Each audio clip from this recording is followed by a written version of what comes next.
புரட்சி புரட்சின்னு பேசினோம். எல்லாரும் என்ன புரட்சி அப்படின்னு தெரிஞ்சுக்கிறதுக்கு ரொம்ப கியூரியஸாக இருந்தீங்க.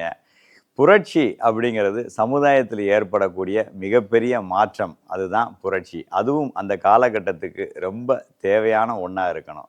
எந்த ஒரு புரட்சிக்குமே ஒரு ஆரம்பம் அவசியம். அக்கினி குஞ்சொன்று கண்டேன் அதை ஆங்கோர் காட்டிடை பொந்தினில் வைத்தேன் வெந்து தணிந்தது காடு தளர் நெருப்பில் குஞ்சென்றும் மூப்பென்றும் உண்டோ. அறியாமை இருளை நீக்குவதற்கு வந்த ஒளிக்கு தேவையான தீப்பொறிதான் நமது ரத்னாவின் திருமணத்திற்கு தயாராகி தகுதி பெறும் திட்டம். வரும் தலைமுறை காப்போம் 2035. இந்த திட்டத்திற்கான தேவை என்ன, அவசியம் என்ன? இப்போ எல்லாருக்கும் உங்களுக்கு சந்தேகம் வரலாம். இது எப்படி ஒரு புரட்சியோட ஆரம்பமாக இருக்கும் அப்படிங்கிற சந்தேகங்கள் நிறையா வரலாம். உங்கள் எல்லாருக்குமான விளக்கம் என்ன அப்படின்னா, இந்த ஜெனரேஷன், இந்த இளம் தலைமுறை ஃபேஸ் பண்ணக்கூடிய நிறைய பிரச்சனைகளில் முக்கியமான பிரச்சனை என்ன அப்படின்னா இன்ஃபர்டிலிட்டி ப்ராப்ளம். அதாவது குழந்தையின்மை அப்படிங்கிறது தான் மிகப்பெரிய சவாலாக இருக்குது. இந்த குழந்தையின்மை, இன்ஃபர்டிலிட்டி அப்படிங்கிறது வெறும் அதோட முடிஞ்சிற விஷயமா இல்லை. அதனுடைய தொடர்ச்சியாக நிறைய சைக்கலாஜிக்கல் இஷ்யூஸு, டிப்ரெஷன், ஸ்ட்ரெஸ்ஸு, இப்படி நிறைய ப்ராப்ளம்ஸை ஃபேஸ் பண்ணுறாங்க. அது இல்லாமல் டிவோர்ஸ் ரேட்டு ரொம்ப அதிகமாகிருச்சு. அது மட்டும் இல்லாமல் high risk pregnancy, complicated delivery, NICU care, இதனுடைய தேவைகள் ரொம்ப அதிகமாகி போயிட்டே இருக்குது. இதனுடைய தொடர்ச்சியாக பொருளாதார ரீதியாக நிறைய இழப்பு ஏற்படுது. ஸ்ட்ரெஸ்ஸுக்குள்ளே போகிறாங்க. ஏகப்பட்ட ப்ராப்ளம்ஸ் இதனால் வருது. ஸோ இதெல்லாம் இப்போ ஏன் வந்துச்சு, முன்னால் ஏன் இல்லை? எங்கள் அப்பா அம்மா, எங்கள் பெற்றோர்கள் திருமணத்தில் இருக்கும்போது அவங்களுக்கு ஏன் இல்லை அப்படிங்கிறதெல்லாம் உங்களுக்கே தெரிஞ்சிருக்கும். உங்கள் பெற்றோர்கள்ட்ட கேட்டிங்கன்னா தெரியும். அந்த காலகட்டத்தில் மொத்தத்தில் தமிழ்நாட்டிலே ஒரு சிங்கிள் டிஜிட்டில், அதாவது 10க்கும் குறைவாக தான் ஃபெர்டிலிட்டி சென்டர்ஸ் இருந்திருக்கும். ஆனால் இப்போ தடுக்கி விழுந்தால் நம்ம எந்திரிக்கிறதே ஃபெர்டிலிட்டி சென்டர் வாசலாக தான் இருக்கும். அந்த அளவுக்கு அதனுடைய தேவை அதிகமாயிருச்சு. எப்படி இந்த தேவை கூடுச்சு அப்படின்னா, மொத்தத்தில் நம்மளுடைய வாழ்க்கை முறை மாறிடுச்சு. உங்கள் பெற்றோர்கள் எல்லோருமே அருமையான ஒரு அமைதியான வாழ்க்கை முறையில் இருந்தாங்க. அவங்களுடைய உணவு பழக்கம் அப்படின்னு எடுத்துக்கிட்டோம் அப்படின்னா, அருமையான சமச்சீரான உணவு சாப்பிட்டுக்கிட்டு இருந்தாங்க. உடற்பயிற்சி அப்படின்னு எடுத்துக்கிட்டோன்னா, அவங்க அன்றாட வேலைகள்லேயே உடற்பயிற்சியாக இருந்துச்சு. வீட்டு வேலை பார்த்தாங்க, காட்டு வேலை பார்த்தாங்க, சைக்கிளில் போனாங்க, நடந்து போனாங்க. மது பழக்கம், புகைப்பழக்கம் அப்படிங்கிறது தீய பழக்கங்களாக இருந்துச்சு.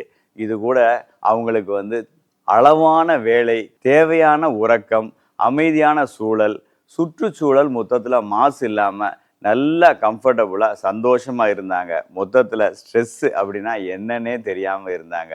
அதனால் ஃபெர்டிலிட்டி சென்டரினுடைய தேவை குறைவாக இருந்தது. ஆனால் இப்போ மாறி வரும் சூழலில் உணவு பழக்கம் அப்படிங்கிறது டோட்டலாக மாறிடுச்சு. ஜங்க் ஃபுட்டுங்கிறது மெயின் ஃபுட்டாக மாறிடுச்சு. அதோட உடற்பயிற்சி அப்படின்னா என்னன்னு கேட்குற அளவுக்கு ஆயிட்டீங்க. சைக்கிள் காணாமல் போச்சு. உங்களுடைய அந்த ட்ரெட்மில் துணி காய போடுற சாதனமாக ஆயிடுச்சு. நடக்கக்கூட சோம்பேறித்தனப்பட்டு லிஃப்டில் தான் போகிறீங்க. இவ்வளவு மாற்றங்கள் வந்துருச்சு. அதோட இந்த மது பழக்கம், புகைப்பழக்கம் அப்படிங்கிறது இரு பாலருக்குமே அது ஒரு ஹீரோயின் மெட்டீரியலாக ஆயிடுச்சு. இது ஒரு பெரிய ட்ரெண்டாக இருக்குது.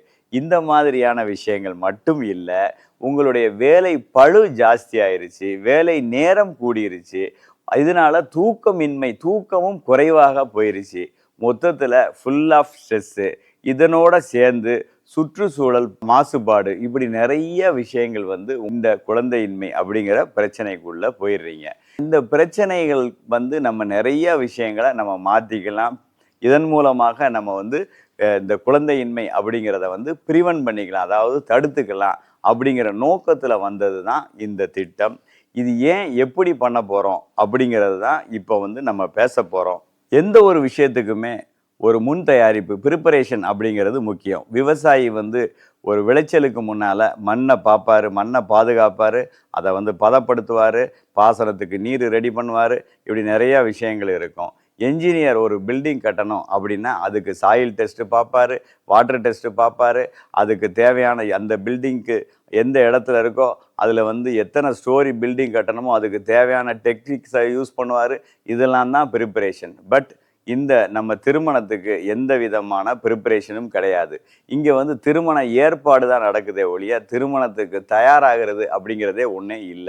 இதுக்கு வந்து என்ன அப்படின்னா, நீங்க மண்டபம் பார்க்குறீங்க, அதுக்கு வந்து கேட்டரிங் சர்வீசஸ் பார்க்குறீங்க, பியூட்டி பார்லர் பார்க்குறீங்க, அடுத்து வந்து என்ன பண்ணலாம், ஃபோட்டோ ஷூட்டு, மெஹந்தி இப்படி நெறைய வந்து ஏற்பாடுகள் தான் நடக்குதே ஒழிய, நம்ம திருமணத்துக்கு தயாரா மனதளவிலும், உடலளவிலும் தயாரா இருக்கமா? தகுதியா இருக்கமா? ஃபிட்டா இருக்கமா? யாருக்கும் எந்த கவலையும் கிடையாது. ஒரு மனிதனுடைய வாழ்க்கையில் முக்கியமான திருப்பு முனையான திருமணத்திற்கும், ஒரு தம்பதியினுடைய முக்கியமான மகிழ்ச்சியான தருணமான குழந்தை பேருக்கும் எந்த தகுதியும் தேவையில்லை, எந்த முன் தயாரிப்பும் தேவையில்லை. இது எவ்வளவு பெரிய முரணா இருக்கு. இந்த ப்ரிப்பேர் ஆகுறது, ப்ரிப்பரேஷன் அப்படின்னா என்ன? இந்த திட்டம் தான் என்ன செய்ய போகுது அப்படின்னா, ப்ரீ மேரிட்டல் கவுன்சிலிங். அதாவது திருமணத்துக்கு முந்தைய ஆலோசனை கொடுக்க போறோம். என்னென்ன தேவை, என்னென்ன செய்யணும் அப்படிங்கிறத பத்தி பேச போறோம். அடுத்து வந்து முழுமையான உடல் பரிசோதனை பண்ண போறோம். அடுத்து வந்து தேவையான இரத்த பரிசோதனைகள் பண்ண போறோம். இதெல்லாம் பார்த்து இவங்களுக்கு வந்து ஏதாவது அண்டர்லையிங் டிசீசஸ் இருக்கா அப்படின்னு சொல்லி பார்க்க போறோம். அதுக்கு தேவையான மெடிசின்ஸ் கொடுத்து அவங்கள தயார்படுத்த போறோம். ஏற்கனவே இவங்க ஏதாவது டிசீசஸ்ல இருந்தாங்க, அதுக்கு மெடிசின் எடுத்துக்கிட்டு இருந்தாங்கன்னா, பிரெக்னன்சிக்கு ஏத்த மாதிரி அதை ஆல்டர் பண்ண போறோம். அடுத்து தேவையான வேக்சின்ஸ் போட போறோம்.